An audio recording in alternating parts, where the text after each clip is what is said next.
Bonsoir à tous. C'est une affaire de placement d'argent sur les marchés financiers et internationaux qui était devant la Cour de répression des infractions économiques et du terrorisme. Ibrahim Adamou, 29 ans, responsable d'une structure dénommée ACNI, se présentant comme financier trader, devait répondre d'escroquerie aggravée avec appel au public, de violation de la loi sur le système financier en République du Bénin et de cavalerie aggravée. Entre février et septembre 2018, la structure de l'accusé a collecté auprès du public une somme d'environ 282 millions de francs CFA pour le compte de plusieurs types d'investissements financiers. Il s'agit de trading, de forex, d'achat et de vente d'actions sur les marchés boursiers internationaux, de prêts d'argent, de tontines, etc.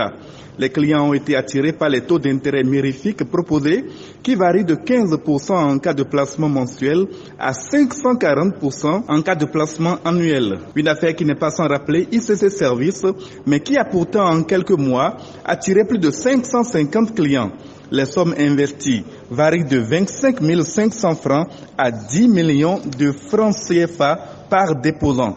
Au terme d'une comparution à la barre ponctuée de chiffres, d'explications sur les systèmes financiers internationaux, le Conseil de l'État béninois, partie civile au procès, va demander plus que la condamnation, la damnation de l'accusé. Maître Olga Anasside va également fustiger les clients de l'accusé, leur déniant tout caractère de victime. Le ministère public, représenté par le premier substitut du procureur spécial près la Criette, Célestin Kponon, va quant à lui requérir la condamnation d'Ibrahim Adamou à 10 ans de prison ferme ainsi qu'à 10 millions de francs CFA d'amende.